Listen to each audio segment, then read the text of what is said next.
Do you remember your sex education? Was it helpful to you? Was it filled with scientific information rather than real, practical advice? I'm Diggory, and this is The Real Sex Education. Each week, I'll be joined by a guest. We'll impart our own sex wisdom, ask our own sex questions, and we'll go over all the things they don't teach you in school. To bring this all together, though, we'll need an expert, a sexpert, if you will. But the only sex and relationship therapist I know is my mum. Hello, Mum. Hello, Diggs. In this episode, we're joined by Tom Price. I'm quite nervous to talk about my sex life because I'm a complete prude. We talk about growing up in the beautiful, idyllic countryside. I didn't give a shit about pretty cobbles and lovely old buildings. I just wanted to touch girls. Porn and parenting. If my son, when he's 11 or 12, comes up to me and says, look at this, and shows me porn, I'm going to be like... And Tom's sex education teacher. He rocked backwards and forwards and went, oh my God! And he had to go into the art stockroom just to take a moment and gather his thoughts. Hello and welcome to The Real Sex Education. I'm Diggory, and as ever, I'm joined by accredited sex and relationship therapist, Cate Campbell. Hello, Mum. Hello, Diggs. Every week, Mum and I give sex and relationships a good going over with a guest, and this week we're delighted to be joined by actor, comedian and broadcaster Tom Price. He was great fun, wasn't he, Mum? Oh, he was brilliant. We had such fun this week. We really did, although I feel like I did a lot of oversharing in the episode, and yeah, it felt sometimes like we were interviewing me rather than Tom. Oh dear. That's something for listeners to look forward to. But we'll be chatting in just a minute with Tom Price about growing up and being sex obsessed. But after that, we open up our mailbox and it's your chance to have your questions answered by an accredited sex therapist. Yes, you can send in your queries to Kate via email, podcasts@hattrick.com, or on Twitter using the hashtag RealSexEDU. One thing I wanted to talk about now, though, because it's a theme that comes up a lot in the questions we get, is managing rejection. A lot of the questions we get are from people saying they still want sex, but their partner doesn't. Mum, what do we say to those people? If somebody says no, you have to respect that. Consent's important. But I'm always surprised by how little couples plan and prepare for this kind of eventuality. And I think people need to have a proper conversation about what is possible at the moment. Because during the last few months, I think a lot of people have been finding they don't feel very sexy, they don't feel up for much at all. And for some people, they've completely gone off the whole idea of sex, and other people are using it much more to sort of manage their mood. So there is a big discrepancy for an awful lot of people. But I think what you have to do is, when you're not in one of those situations where you're arguing the toss about it, to actually sit down and work out what's possible and what isn't possible, and whether a nice cuddle would be okay, or whether a different time would be a good idea, whether you need to schedule some intimate time, or whether, it's just off the agenda altogether for the time being. And also to explain what's going on, because I think we've said many times on this podcast that a lot of the time people reject their partner, reject their sexual advances because they don't feel very sexy themselves. They feel they're smelly, or they've just been working too hard and they're tired and they feel they can't pull out whatever's needed, that sort of thing. So I think people need to be a lot more honest about what's going on for them, rather than just saying, don't be a sex pest, go away. And the person who wants the sex needs to be a lot more open and honest about what exactly it is they need as well, and why they need it. Because there's a big difference between just scratching an itch, if you like, and feeling that you really need some comfort and, to be held by your partner. That's something else altogether. So those sorts of things make a big difference when you're really honest. And also, just as I say, just planning for this sort of thing, talking about it in advance. Yeah. So I guess we'd say to people, go away and try and talk openly and honestly with your partner. But before you do that, you have to work out what you want deep down and what you need deep down. and trying to communicate that effectively. Yeah, what's going on for you? Particularly if you keep on approaching your partner and they keep saying no. Why do you keep doing the same thing over and over again? Why not say, okay, this is what I want, this is why I want it, rather than behaving like a sex pest? And are you automatically rejecting your partner because they just come at it at the wrong time? They just start sort of making advances when you're trying to get a hot dish out of the oven or something like that. Or, when you're on the top of a bus, or I don't know, some inappropriate time anyway. Yeah, to be fair, I mean, I refuse to take my husband onto the top of any buses anymore as he gets too excited. He likes to go upstairs and sit at the front of the bus and pretend he's driving it. And I think that sense of power really goes to his head, and he gets quite horny. More questions for Mum at the end of the show. But before that, Mum and I welcomed Tom Price onto the podcast, and I began by asking him how he was doing today. I'm very well, thank you. I'm very well indeed. And I love the music to this show, guys, because it has a sort of bake-off vibe. So Yes, it does. You lulled me into a full sense of comfort TV, and you're about to dig out the deep secrets about my sex life. So well done. Very clever. Yeah, exactly. So when did you lose your virginity? What was it like? I can tell you what, though. I can tell you the music that was playing when I lost my virginity when I was 16 years old. Come on, hit us with the good stuff early doors. Dive straight in. It was I Started Something I Couldn't Finish by the Smiths. That's genuinely what was playing. That's almost like one of those Twitter replies to when someone's like, "Oh, put your sex life in one song title." That's it. I started something I couldn't finish. I know. And did you finish within a minute of the song? Yeah. If only it was, if only the song was American Pie, and I could have said I lasted the whole song. But definitely not the case. Tom, are you excited to talk about your sex education? I'm quite nervous to talk about my sex life because I'm a complete prude, very repressed man. So this is why I wanted to do this, because I felt like I should, get some entertainment out of the pain of a man digging into his own libido. Yes. But my sex education, that's going to be a very quick conversation, guys. It's always the way, so we might as well dive straight in. How was it? Very brief. Next question. So I went to an all boys prep school. Oh gosh, this must be 1988, 89 when I did my sex education. There was a big deal made about the fact that in your fourth year at that prep school was the year you'd do sex education. Like, you looked forward to it. It was a big thing. It was exciting. The birds and the bees. Everyone was very sort of excited about that. And then it's a massive, appropriately enough, anticlimax, isn't it? When you actually sit there on the day, and it was like a day long. The funniest thing that happened was that let's call him Mr. Smith, shall we? Let's not give him his real name. Had to play a brand new video, which he'd never watched before. He'd done no preparation at all. He just stuck the video in. Don't forget, by the way, guys, in terms of his qualifications, the art teacher. So you can imagine the sort of short straw drawing that went on in the staff room. Who had more fun at university? Right. Art teacher. Yes. Get him in. Exactly. He can teach the kids about sex. It's always the artists. They know the most about sex. Exactly. So he played this video. He'd never seen it himself. And it was just some naked grown-ups walking around, some willies and things, and a few diagrams. And then, crucially, a woman giving birth. And it was extremely explicit's not the right word, because it was just, you just saw everything. And he had to leave the room. What? No. I remember his position, Diggory. I remember he brought his knees up to his chest. No, in the fetal position. Yeah, exactly. He put himself in the fetal position. He rocked backwards and forwards and went, "Oh my God!" And he had to leave. He had to go into the art stock room just to take a moment and sort of gather his thoughts. It was extraordinary. And how old were you guys at this point? 10, I think 10 or 11. And you see the man that's meant to be teaching you this and being like, "Guys, don't worry, this is all normal, this is all cool." He left the room.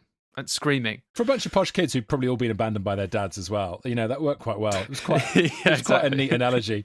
I can't wait to talk to my parents about this when I see them at Christmas. Yes. Oh dear. Do you think that had an effect? Since then, after that, did you have any more sex education? I think there was more when I went to the secondary school, which was over the road. I think we did more in the second year.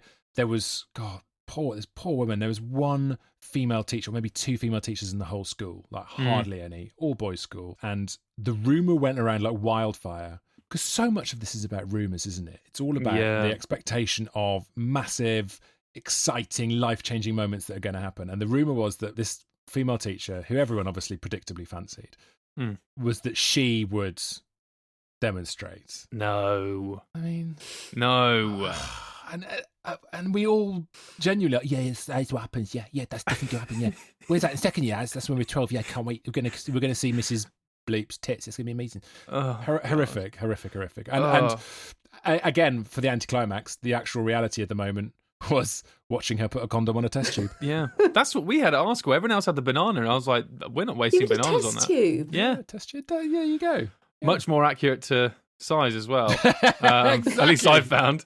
Bananas. I always look at them. I'm like, for fuck, who's that for? Completely inappropriate, especially for a 12-year-old. Like, exactly. You look at that and go, what? Give me a 2 milliliter test tube any day. A vial. A vial. Yeah, exactly.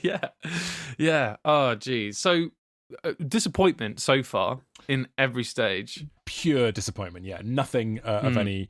No connection with any of the pupils. At no point did any teacher look us in the eye and say, this is about to rip through your life like wildfire. You are walking into a hormonal apocalypse. You are in an all-boys school. You're all deeply repressed. You've all got these hideous expectations on you. Of course no one would say that. We were just told to watch a video and that was that. When did it start to rip through you like wildfire then? I was obsessed with that. Really? I mean, I know this isn't surprising. Surely everyone has this. Like, yeah. Please, Kate, just reassure me. No, it's very unusual. Obsessed. From like 13, 14. We were at the all-boys school. The all-girls school was about half a mile up the road, and after school every day we would all meet like a Lord of the Rings CGI battle. Approach each other down the very pretty cobbled streets of this rather idyllic market town that I was lucky enough to grow up in, but I didn't give a shit about pretty cobbles and lovely old buildings. I just wanted to touch girls, basically, to put it as bluntly as I can. And we'd all sort of approach after school and then awkwardly not say anything and and sort of couple off in a really kind of very efficient way. You know, like, you're going out with Kelly this week, and then we'd go out and then we'd kiss, and then that would be that, and you'd move on to... And the next week, you'd all come back, and the same thing would happen, but different groups. And compare notes. And, you know, so this is when we're sort of 11s, when I went out with Kelly, and that was my first kiss, and I still remember now what an appalling performance I put in. Like, at the bottom of the drive to the school, kissing this poor girl. Yeah, and then we went out for a bit, like 2 weeks. Like, nothing too long term. That's long, man. Yeah, that's long. You know, that's long when you're in year 7. We were settling down. And then just a series of girls, and it became completely like an obsession. I mean, that sounds quite nice. A lot of people come on here and they're like, I didn't speak to a girl until I was 21. So, I mean, how do you look back on it now? How do you think on this? That's a really good question. I look back on it and think I wish I wasn't as obsessed and desperate as I was. God, because I was. It doesn't sound like you're desperate. It sounds like you're so bloody cool. There's all these girls could be like, no. Because to give more context, I need to keep widening out the delving deeper. Well, yeah, because at the moment you're seeing a close up, which is completely fictional. Let's just pull back a bit. I was a very fat kid. I was a very ugly child. I had glasses, and nothing wrong with glasses, of course, but I had sort of these huge glasses that were dirty, and I had long ginger fringe that sort of washed around my eyes all the time, and I was eating chocolate all the time. So I was a bit of a goober, to be honest. Yeah, you're right. I hadn't realised when I was sort of projecting the cell of what it was like for me. Yeah, I was expecting, much more of a kind of, oh God, but you're right. It does sound good, doesn't it? And I'm trying to... You sound like an absolute stud. No. That's why I'm just trying to... So you could not have got the worst end of the stick. I went out with a few girls, maybe like 2 or 3, but I think actually what happened, by the time we got to about 13, 14, there was much fewer pickings because the girls really gravitated towards the dudes, the guys, the alphas, and I was very much... beta is being kind. Yeah. So then I really had to sort of step back for a good couple of years of nothing, absolutely nothing. And for someone that was a self-professed sex obsessive, how were those years? Why have I said that? Unfortunately, that is the tagline to the show now. Yeah, I'm so sorry. We've actually renamed it from the sex education to we've interviewed a sex obsessive. God. Yeah, that made it quite tricky, really, to sort of just be completely enthralled by it and absolutely obsessed with it. Well, okay, I am going to throw to you now, Mum, because Thank you. I don't want you to feel that you are alone in this. Kids at that age, that must be loads of people. Yeah, of course. And not just boys. I mean, people always say boys are obsessed with their penis when they're 13. Well, girls think about sex a lot as well, and think about boys a lot, certainly. Or, girls, if that's their thing. But sex is very much a thing for everybody when you hit your teens, isn't it? And probably earlier than that too. And does it ever go away? Let's face it. No, I was going to ask you that question. Are there any chances that things might quieten down a bit? When you said it kind of comes at you like a tidal wave, you haven't had hormones and then all of a sudden they're switched on. And it's not that gradual, really. I mean, it does tend to come quite suddenly. And I think that can be quite a shock. I think there are lots of quite scary things about growing up. I mean, just the strength of feeling. And nobody really says, oh, you might find this overwhelming. They just tell you about periods and putting a condom on a test tube. Yeah, totally. And I think another bit of context for my personal story is my father died when I was 13 as well. So I was sorry. So I had this kind of, nobody guided me through it. And I think this is so common for so many people. There was nobody who said, hormonally speaking, I was basically at the wheel of a jet fighter plane. I had no idea what to do. You are whisked away on this thing. And as a result, a lot of people, and I certainly did this, you turn on yourself. You hate yourself because you sort of resent how obsessed you become with it. You resent how much it's occupying you, and you resent the fact that you're not having any success as a result as well. So I think that the way that it can define you is really dangerous. The way that it can define you, the way your sexuality can define you is dangerous. And I think that it took me a long time, till my 20s, to sort of break out of that. I feel like you've opened a can of worms there. Now I want to dive into that, because we reference a few times on the podcast, who you have sex with and stuff. Your sexuality is a part of your identity. Yeah. And quite a big part. And I think people often forget that or don't really give that too much thought. But I think that's true. And the idea now that you're like, it can define you. Do you think that it defined you for a while? Did my sexuality define me? Yeah. All those urges and desires, and the fact that I was basically, I mean, this is not something I've talked about before. I was basically obsessed with a boy for like 2 years. No, maybe not that long, about a year when I was at school. All those things, yeah, they did define me. And actually, in reality, the person that I am, who eventually appeared when I was about 21, when I got away from home and I'd gone to university and I was doing my comedy, that person, sex is a sort of by the by. Sex is a thing elsewhere. That's just a compartment. But when I was between the age of about 12 and 20, I was just living inside that compartment the whole time. When you say it defined you, was it like I wake God. up and... I mean, so if you take it at its worst, because it's so just in such a tight-knit thing at a boarding school, the way that as you're all learning together, you are desperately paranoid that you are inferior. That's a big part of it. You think that you aren't doing it as well as all the other boys. You think that you aren't talking to girls as well. You think that you aren't having as much sex as everyone else. Up until that point, you live in a bubble as a kid, up until the age of 10 or 11, where if you're lucky enough to have a nice upbringing, you believe in that you're top of the tree. You are in your family and you're surrounded by love and there's no competition really. And then suddenly you're thrown into this rat race, this competition, this opportunity to feel inferior. And that feels like that's how it unfolded. That is so interesting. Do you think, Mum, that maybe you've seen people who feel like that today, where they're like, right, it's sort of like that thing when people go, oh, what's your body count? Notching up the numbers and stuff and that sort of thing. Well, we've had people on the podcast, haven't we, who say, oh, I give a good blowjob and things like that. Performance is everything. And people are very defined by their ability to be sexual, and it ruins their sex life. It's not about having fun. It becomes about performance. And yeah, performance is great sometimes. A really good performance is so much fun. But most of the time, it's you're in a loving relationship or you're in a brief encounter where who cares? So why is it so important? I mean, the purpose of sex therapy is really to undo all of those beliefs and those feelings about performance and to get people just to go back to basics and start learning about themselves. Because Masters and Johnson, I'm always saying this, Masters and Johnson, who sort of invented sex therapy, they wired people up in the lab and discovered that loads of men didn't feel anything beyond initial arousal and ejaculation, and they couldn't tell you what went on in between, because it was all about getting an erection, keeping it, using it, ejaculating. Whoa, job done. Focusing, performing. Yeah. And Making sure now you we've added smash it. in Yeah. making her squirt and Yeah. all of that as well. So there's pressure on one partner to make the other do things and then pressure on the other to respond appropriately. It's just too much like hard work. Yeah. Yeah. It is. Yes. You're so right. And we always come back to this. People who listen to this podcast regularly will be so bored of hearing this, but we always talk about the oughts and shoulds. And people always go, oh, I think I ought to be doing this or I should be doing that.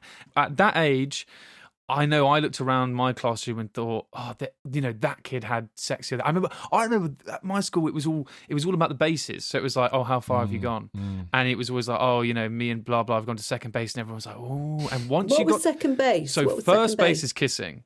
Okay. Although the base system, I think in America is a bit different to ours. I It's think like currency. or something- It's all got a slightly different. Yeah, exactly. And like imperial versus metrical. Actually. I mean, they've got it all wrong. But so and also it's the base system. They should have it down because they're the ones. Well, I suppose we've got rounders. Anyway, shut the fuck up.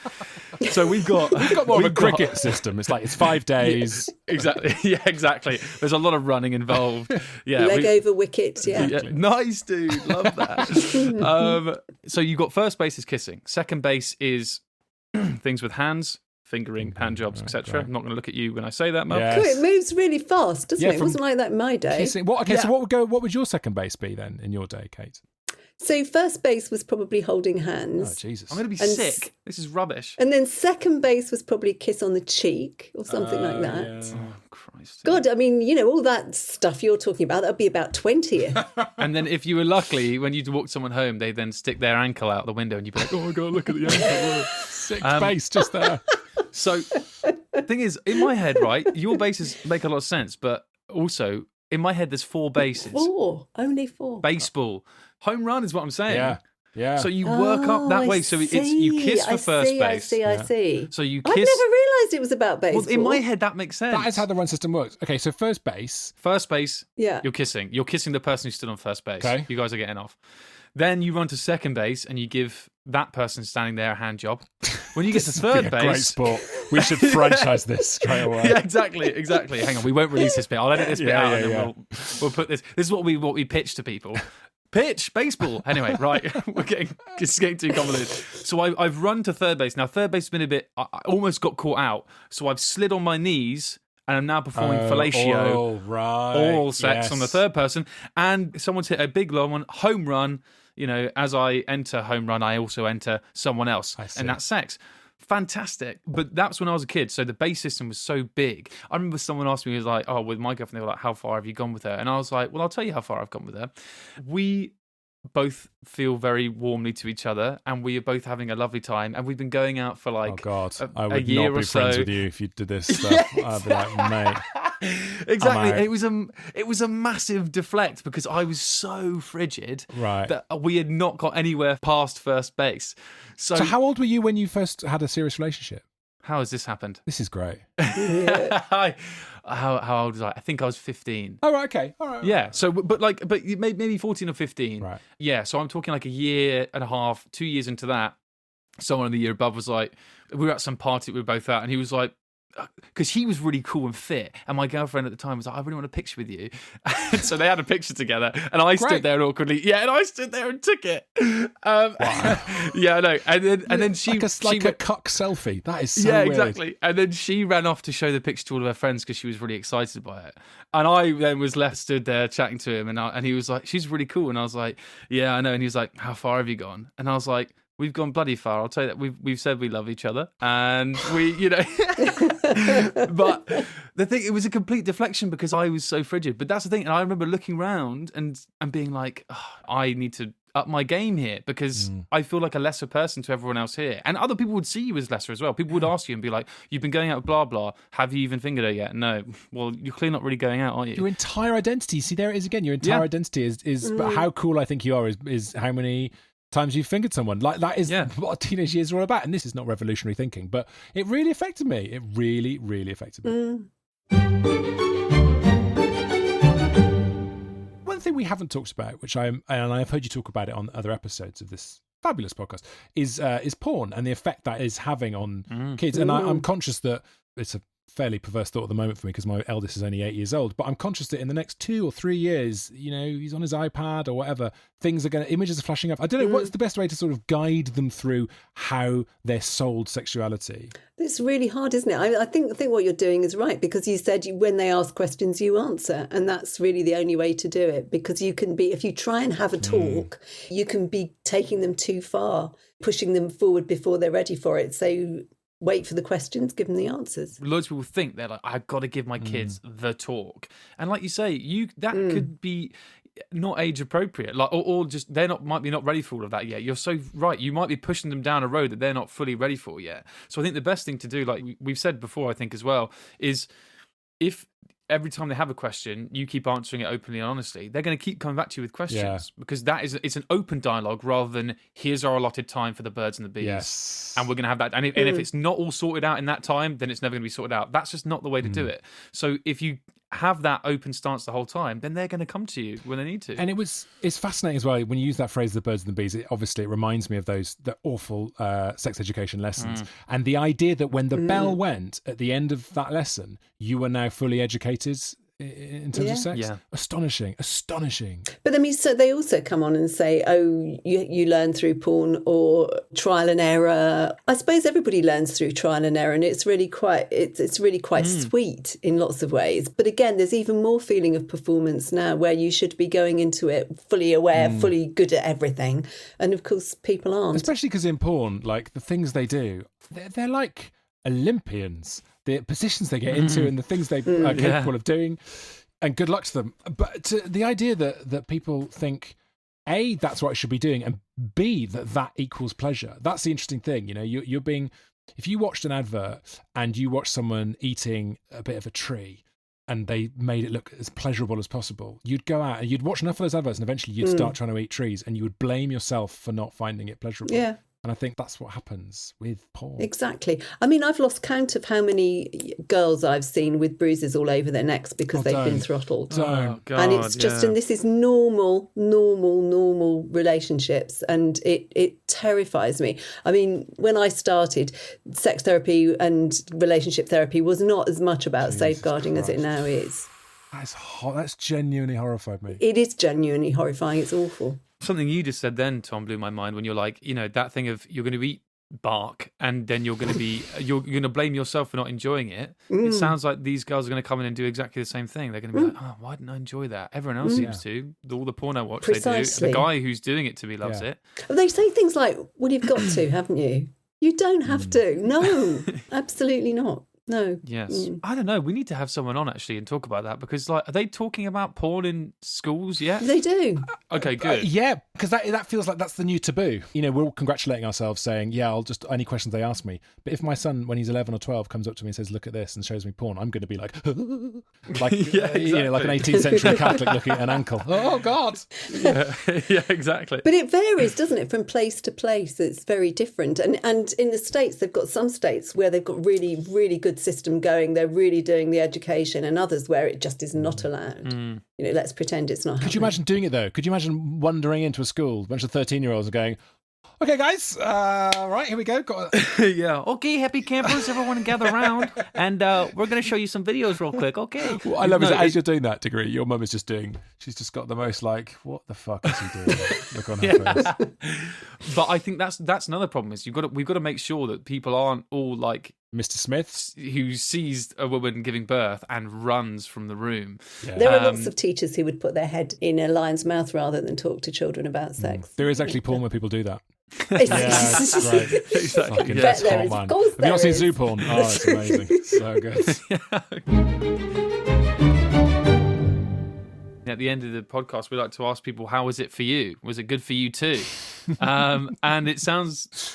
Oh, it's a record length. I've never gone this long, obviously. What other facile jokes can I make? It's really, really interesting. I think that I'm just thrilled we haven't managed to talk about my sex life. That's great. Well, there's still time. There's still time. It's great news for your listeners. I think that there's a lot of things we talked about today that I had never really put a structure on. I'd never really put a story on. I'd never turned it into a story in my head. And that's very helpful for me. And it's that what is that? The word that I'm desperately hunting around for is shame. I think that shame is a great big British word, big British word. I think a lot of people look back on their teenage years, especially, it's just this mess, and it's a thread you don't want to pull at because you feel like it's this tiger inside you, and you're just like, oh God, I can't cope. But sometimes it is quite good to talk about that, and sex is usually the sort of driver of all that sort of stuff, all that energy. And I think there is no shame in anything that happened. Like, I've never talked about the fact that I was obsessed with a boy for a year when I was 13 years old. I didn't really think I was gay. I just loved this boy. And yet, actually, it's not something I didn't tell my wife about that until like 2 years ago. And I'm 40 years old, for God's sake. And I think that the quicker we drop our shame and taboo about all those things, the better. And that is so sweet and lovely. It's such a lovely thing. You're well done. You should be proud of yourself, thanks. I think. I'll take that. Not my place to say that. It definitely is. I'll have that 100%. Yeah. Thank you. Perfect. Well, thank you so much for coming on again. It's lovely. Oh, that was lovely. Thanks, guys. It's been brilliant. It's been great. Thanks, guys. Thank you so much. It's the mailbag. Send Kate your queries to podcast@hatch.com. It's the mailbag. Send Kate your queries. Podcast@hatch with 2 T's. Hello there, I have a query for Kate. I would like to know when the real sex education mailbag starts. The real sex education mailbag starts right now. Thank you. Thank you so much to Tom for taking the time to speak to us. I was actually listening to his podcast, My Mate Bought a Toaster, and it was revealed on there that he may or may not have a big crush on Britney Spears, which is one thing I forgot to ask him about, and I'm really annoyed about that. Oh, Mr. Trick. I know. Still a great interview, though. I had a great time. It was so much fun, yeah. It really was. Anyway, Mum, time for some questions that our listeners sent in to you to answer, so let's get going. This one comes from Dan, and they say, after sex, I notice I have a small, hard lump in one of my testicles. It isn't there all the time, such as when I'm in the shower, but should I be worried? Yeah, I mean, there are a couple of things that could be. And often, lumps and bumps are nothing at all. But if it keeps on coming back over a period of weeks, then I would definitely take that to the doctor. I mean, in that sort of area, it could be a hernia, but it could also be testicular cancer or some other kind of growth. And so it's worth having a look. I mean, every man should check his testicles every month and do that by holding them between thumb and forefinger and just sort of rolling them so that you rolling them around in the scrotal sac so that you can feel what's there and feel if there's any changes. You need to know your testicles well so that you can see if there are any changes, because testicular cancer is a disease of young men and it's very, very treatable though, especially if you catch it early. Yeah. So everybody should be doing that. And the reason that it seems to be there some of the time is because your anatomy changes depending on the weather, if you like. When you're cold, your testicles come up very close to your body. And after sex, they're very loose. And so it might be easier to feel something there then. I think that's very important about getting to know your testicles. I mean, I'll overshare again for a minute. There are these like sort of things that connect them around the back, which feel really scary. They're sort of, it feels like, I don't know, wiring or whatever. Wires, exactly. Yeah, it feels like, exactly. You feel that, and when you're doing your check and you think, I'm really scared, but online, checked it out, that's all fine, it's just normal. So that's what's really important. There's loads of great stuff online as well, YouTube videos of how to check your testicles, so that's really, really important that you do that. Keep checking them regularly, and I think in the shower is quite a good time to check them, isn't it? In the shower's a good time to check them, yes. I mean, any time it's warm and everything's a bit looser. Yeah. And I mean, anything that's, even if it comes and goes, it's always worth having any lumps and bumps checked out, just to reassure yourself. I mean, you'd be really cross if it was something and you didn't and you left it. And it's so easy to get some reassurance or to get some treatment if you need it. And this is such an easy way of checking your body. I mean, so easy, and why wouldn't you? Exactly. We have, well, this one's quite interesting. I think it's a question, but it's from someone who didn't really have a question. There's an email, there's no subject, and it's just 2 words, can't come. Oh. No full stop, no question mark. I thought it was quite great. So I think, let's say this is a person. So who sent it? No idea. I mean, I'm looking, the email is incomprehensible. Oh, it hasn't got a name. Hasn't got a name. So we don't know if it's a man or a woman. Oh my word! I didn't even think that. That's terrible, isn't it? I just assumed, I was like, oh, can't come. That'll be a guy. No, why would you think that? Well, I don't know. No, because it could be a woman. Well, okay, perfect. I mean, are you willing to answer it for a woman and a guy? Well, it's very, very different. to be honest. I would with assume you. so. I mean, so for both of them, it might be something to do with technique, and it might also be something to do with anxiety or feelings that sex is dirty or something like that, fear of pregnancy. For men, men are quite interesting actually, because a lot of men develop a very interesting technique when they masturbate. I mean, particularly if they've shared a bedroom or been at boarding school and been afraid they'll be caught. So they quite often masturbate in unusual ways. So when they're having intercourse, sometimes it's difficult to get the kind of arousal that they're used to. And they have to kind of retrain themselves. That's a possibility. Then sometimes it's just anxiety. It's a new relationship or something like that. And that makes it more difficult. The other thing that we're seeing an awful lot of at the moment is that men particularly, can't climax because they're using such a lot of porn, and sex with a partner isn't giving them the stimulation that they're used to. So that's a big thing at the moment. But this often improves when people have sex therapy or relax, or just generally relax. But again, it's always worth getting these things checked out with your GP, just in case there's any reason why there's something going on. I mean, sometimes, so some conditions do make it harder. So sometimes things like diabetes can make it harder to climax, cardiovascular disease, that sort of thing. So that's why often the first sign of an illness is a sexual problem. So we're always sending all our clients off to check things out with their GPs. But most of the time it's something psychological. And for women? Well, again, the same sorts of things, actually, but often techniques involved, and perhaps just not spending long enough on them, and also them being able to relax. Sometimes there's we are always talking about how much pressure there is on people to perform. So for both men and women, that can be the issue.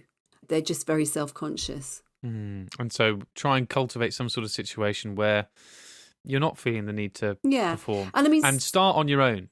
Try and come on your own and then go from there. Oh, absolutely, yeah. But I mean, people often don't have the problem when they're on their own. It's only when they're with a partner. Yeah. And that's the thing. And I mean, you know, some people do. And sometimes if there's some sort of sexual abuse in their past, and again, you know, you can have therapy and sort that out.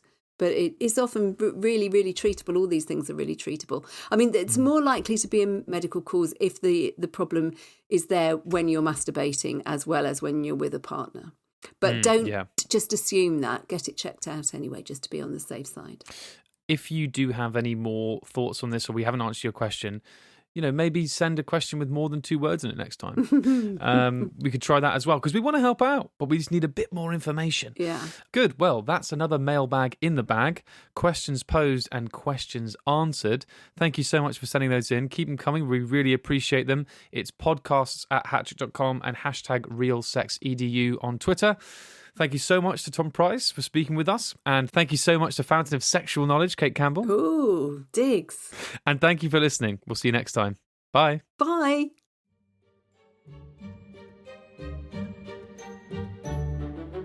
You've been listening to The Real Sex Education, which is hosted by Diggory Waite and Cate Campbell.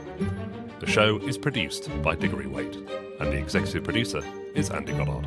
The Real Sex Education is a Hattrick podcast. This podcast is based on the real-life relationship between Diggory Waite and his mother, accredited sex therapist Cate Campbell. The show is therefore inspired by, but otherwise unrelated to, the TV show Sex Education. But yes, Diggory does wish his mother was played by Gillian Anderson.